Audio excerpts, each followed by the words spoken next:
Welcome back to you all. हम लोग basic accounting terms देख रहे थे, पढ़ रहे थे। ठीक है फ्रेंड, तो उसी में आज हम लोग लायबिलिटीज़ को स्टार्ट कर रहे हैं। ठीक है, तो सबसे पहले हम लोग देख रहे हैं कि लायबिलिटीज़ का मतलब क्या होता है। ठीक है, तो मैं पहले इस चीज़ को मैं लिख लेता हूँ, फिर हम लोग बात करते हैं इसके बारे में।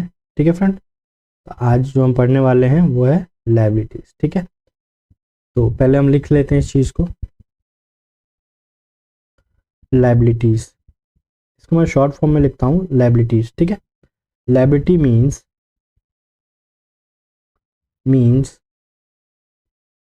the amount earned,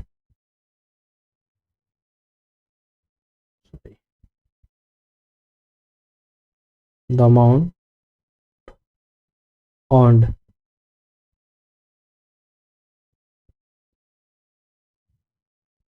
और हम कह सकते हैं पेबल।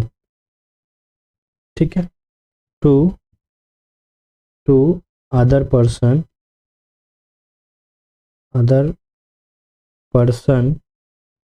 और बिजनेस। ठीक है फ्रेंड्स, देखिए लायबिलिटी का मतलब क्या होता है, सिंपल सी बात है। अगर मैं हिंदी में इस चीज़ को मैं लिखूँ, मैं आपको बताऊँ, आपको पता भी होगा लायबिलिटी का मतलब होता है कर्जा। ठीक है, लायबिलिटी का मतलब क्या होता है, कर्जा, यानी वह पैसा जो कि हमें सामने वाली पार्टी को पे करना होता है, उसको हम क्या बोलते हैं, लायबिलिटीज बोलते हैं। ठीक है फ्रेंड्स, वह पैसा जो कि हमें दूसरे को, सामने वाले पार्टी को पे करना होता है, उसको हम कर्जा बोलते हैं। अब ये लायबिलिटी कब क्रिएट होगी, लायबिलिटी जब क्रिएट होगी जब हमने कोई सामान खरीदा और उसके पैसे उस समय नहीं दिए। ठीक है, वो हम बाद में देते हैं। ठीक है, तो बाद में जो हमारी ऑब्लिगेशंस बनती है, हमारी जिम्मेदारी बनती है पैसे को पे करने की, इसको हम क्या बोलते हैं, इसको हम लोग लायबिलिटीज बोलते हैं। ठीक है, अब फर्दर अगर हम लायबिलिटीज को कैटेगरीज में अगर डिवाइड करें, फर्दर हम लोग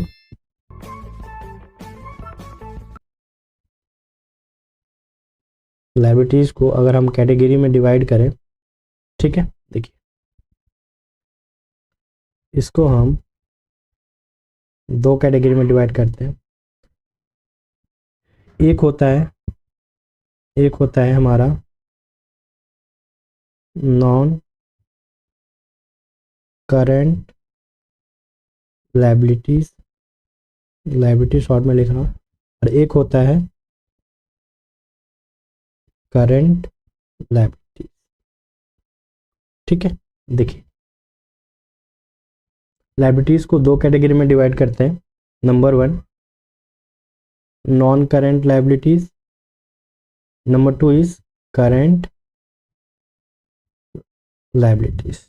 ठीक है, अब इसको हम एक एक करके देखते हैं ये क्या होता है। आई होप ये सारी चीज़ें आप साथ के साथ नोट कर रहे होंगे। ठीक है, लायबिलिटीज़ को हम दो कैटेगरी में डिवाइड कर सकते हैं। Number one, non current liability, और एक है करेंट लायबिलिटी। ठीक है, तो पहले हम नॉन करेंट में लिख लेते हैं। ठीक है, इसमें देखिए द अमाउंट और आप साथ के साथ लिखते चलें, लायबिलिटीज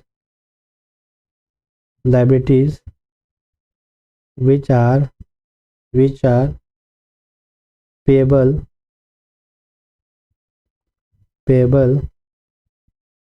after 1 year, और हम कह सकते हैं इसको आफ्टर 12 मंथ। ठीक है friends, after 12 month is called non current liability.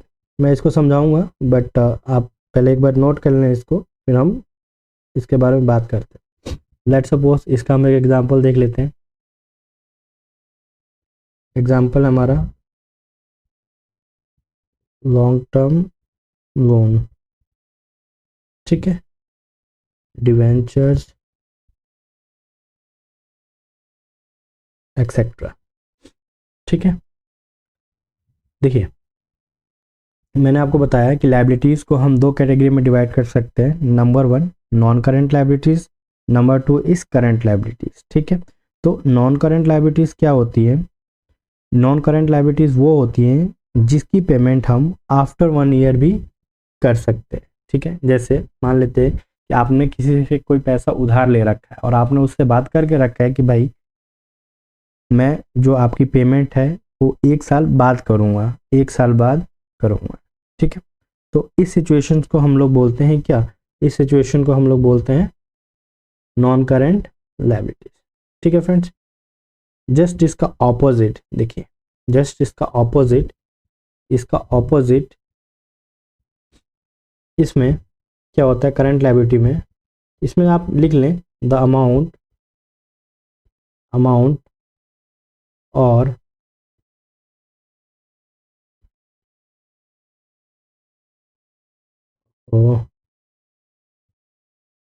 The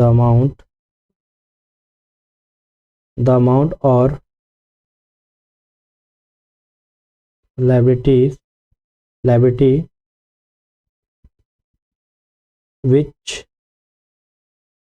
which are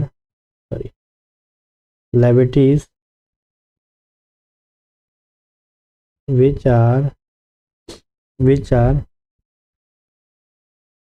payable within 1 year or before 12 month is called writing थोड़ी सही नहीं जा रही है बट डोंट वरी, ये सारी चीज़ें क्लियर हो जाएंगी, ठीक हो जाएंगी। इज कॉल्ड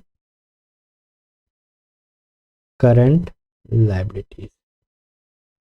ठीक है फ्रेंड्स, चलिए इस चीज़ को मैं एक बार फिर दोबारा से मैं आपको समझा दूं। करंट लायबिलिटीज़ वो लायबिलिटीज़ होती है जिसकी पेमेंट हमें साल भर के अंदर अंदर करना होता है। इसको हम क्या बोलते हैं? इसको हम करंट लायबिलिटीज़ बोलते हैं। एग्जाम्पल के लिए देखें, एग्जाम्पल के लिए अगर मैं बोलूं आपको कि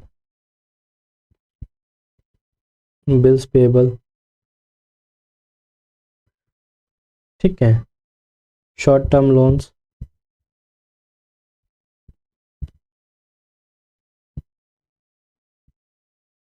एक्सेट्रा।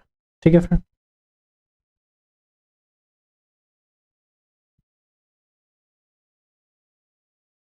चलिए तो जो हमने अभी तक पढ़ा इसको हम एक बार कंक्लूड करते हैं।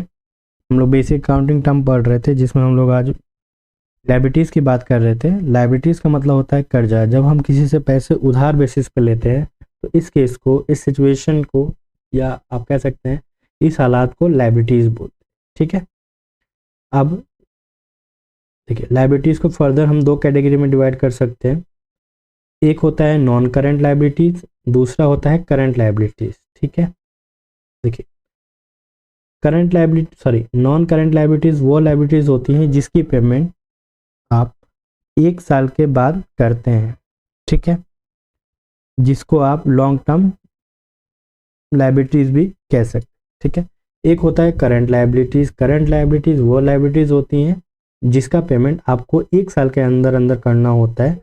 ऐसे लायबिलिटीज़ को हम लोग करंट लायबिलिटीज़ बोलते हैं। ठीक है, जिसका एग्जांपल है बिल्स पेबल। जितने भी आपकी बिल्स वगैरह होते हैं generally with in monthly basis के होते हैं, क्वार्टरली बेसिस के होते हैं। ठीक है, अल्टीमेटली ये साल भर के अंदर पे करना होता है। ठीक है, इसको हम लोग करंट लायबिलिटीज़ बोलते हैं। ठीक है फ्रेंड्स, आई होप आपको आज की क्लास समझ में आई होगी। तो मिलते हैं नेक्स्ट क्लास में। Thank you so much for watching.